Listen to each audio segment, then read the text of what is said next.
क्या वे लोग इस विमान को देख सकते हैं? मैंने पूछा। नहीं, हम लोग 40,000 मीटर की ऊंचाई पर हैं और फिर हमारे और इस ग्रह के बीच बादलों की 3 चादरें भी हैं। दूसरी तरफ वे लोग हमारे सैटेलाइट को देख सकते हैं और मेरा ख्याल है कि अपने इन हाव भावों और संकेतों से वे हमारे प्रति अपनी कृतज्ञता व्यक्त कर रहे हैं। शायद वे लोग इन गोलों को ईश्वर समझ रहे हैं जिसने इन्हें इस विनाश से बचाया। ऐसा संभव है। क्या आप मुझे बता सकती हैं कि अभी क्या हो रहा है? ये लोग कौन हैं? आपको ये सब बताने में मुझे काफ़ी समय लगेगा मिशेल, ख़ासकर इसलिए क्योंकि फ़िलहाल विमान में काफ़ी सारे क्रियाकलाप चल रहे हैं, लेकिन संक्षेप में इस विषय में मैं आपकी जिज्ञासा को शांत कर सकती हूँ। ये लोग एक प्रकार से अभी भी आपके ग्रह पर निवास करने वाली प्रजातियों के पूर्वजों के ही उत्तराधिकारी हैं। वास्तव में पृथ्वी पर वहाँ के करीब 2.5 लाख वर्ष पूर्व इनके पूर्वज एक महाद्वीप पर निवास करते थे।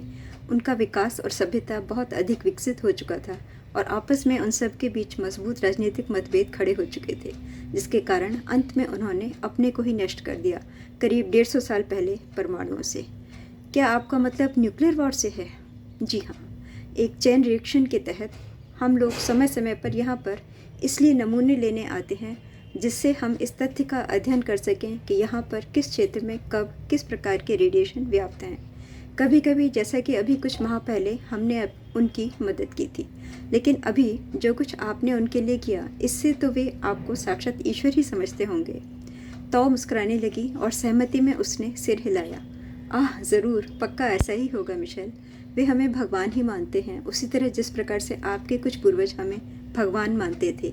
वे अभी भी हमारी बातें करते हैं। मैंने इस बात पर पूरी अनभिज्ञता जाहिर की क्योंकि ताओ ने मेरी तरफ व्यंग की एक नज़र डाली। मैंने हाल ही में आपको बताया कि मेरा यह सब स्पष्ट करना अभी किसी हद तक समय से पूर्व का काम है। इस विषय पर दोबारा चर्चा करने के लिए हमारे पास काफ़ी समय होगा। इसके अतिरिक्त इसी कारण से आप हमारे साथ हैं। इसके साथ ही उसने मुझसे क्षमा मांगकर स्क्रीन डेस्क के सामने अपना काम शुरू कर दिया। पैनल पर छवियां तेजी से आ जा रही थीं। गोला ऊपर की ओर उठ रहा था और हमारे सामने पूरे महाद्वीप का विशाल चित्र था, जिस पर मैंने ध्यान से देखने पर हरे और भूरे रंग के पैबंदों को बिखरा पाया। गोला फिर से विमान के अंदर आ गया था और हम वहां से आगे बढ़ गए। हम ग्रह के ऊपर उड़ रहे थे, एक सांस रोकने वाली तेज गति से। मैंने फिर से स्वयं को अपनी कुर्सी के अंदर शक्ति क्षेत्र से बद्ध पाया। स्क्रीन पर अनेकों छवियां थीं, विशाल विस्तृत सागर की। हम एक द्वीप को साफ देख रहे थे जो बड़ी तेजी से विकसित हो रहा था। वो एक धंसा हुआ द्वीप था, हालांकि मेरे लिए उसकी लंबाई चौड़ाई आदि आयामों का अंदाज लगाना बहुत यथार्थवादी था। पूरी प्रक्रिया, जिसका पहले ही वर्णन किया जा चुका है, एक बार फिर से दोहराई गई। हम किनारे के ऊपर रुक गए और इस बार विमान से 4 गोले निकाले गए जो उस द्वीप पर उतरे। मैं पैनल पर एक बीच यानी समुद्री घाट देख सकता था, जिसका बारीक निरीक्षण कैमरे द्वारा किया जा रहा था। पानी के किनारे मोटे मोटे चौरस पट्टे यानी स्लैब दिखाई दे रहे थे, जिनके चारों तरफ नग्न पुरुष एकत्रित थे, जैसे हमने पहले देखे थे।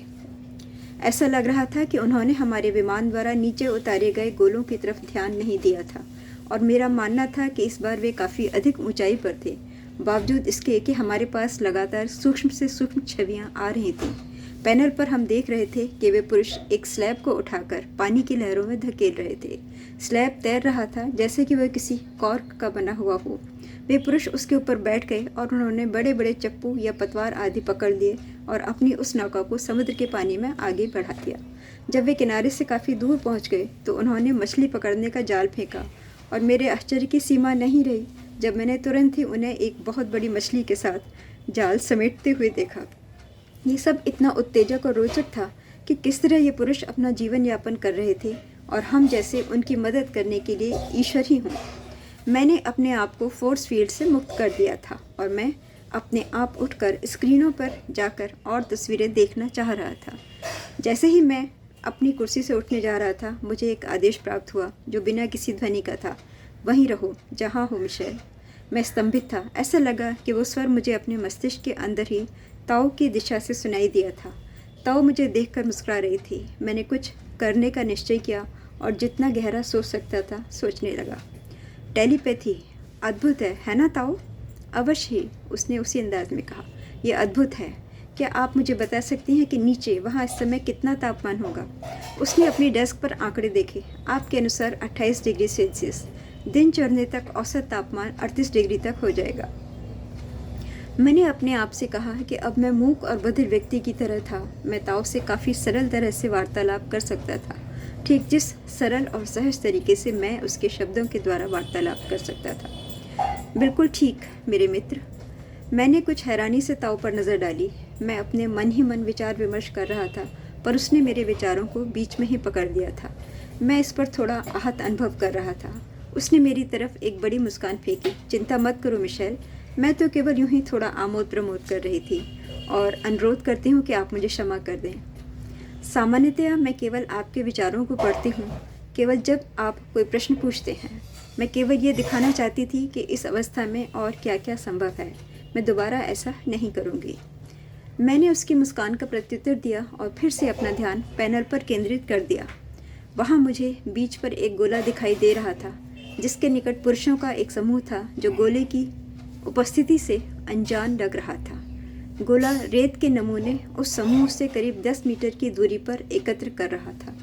दूर संवेदना यानी टेलीपैथी के माध्यम से मैंने ताऊ से पूछा कि ये लोग गोले को क्यों नहीं देख पा रहे थे। ये रात का समय है, उसने उत्तर दिया। रात? लेकिन फिर ऐसा क्यों है कि हम लोग सब कुछ साफ देख पा रहे हैं? विशेष प्रकार के कैमरों के कारण मिशेल, आपके इंफ्रारेड कैमरों से मिलते जुलते। अब मुझे ये बात बेहतर तरीके से समझ आ रही थी कि किस वजह से जो चित्र हमें प्राप्त हो रहे थे वे हमारे पिछले पड़ाव पर प्राप्त चित्रों की तुलना में कम चमकदार थे, लेकिन क्लोजअप चित्र अब भी बहुत स्पष्ट और बढ़िया थे। उसी समय पैनल पर हमें एक स्त्री का चेहरा दिखाई दिया। वो अत्यंत भयानक था। बेचारी के बाईं आँख के स्थान पर भयानक घाव था। उसका मुंह चेहरे के दाएं भाग पर था और जबड़े के बीच एक नन्हे से छेद के रूप में परस्पर जुड़े हुए होठों से घिरा हुआ था। उसके सिर के ऊपर बालों का एक गुच्छा था जो बड़ा दयनीय लग रहा था।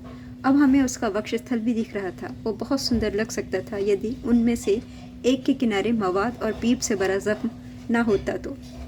ऐसे वक्ष वाली स्त्री को तो युवा होना चाहिए, मैंने कहा।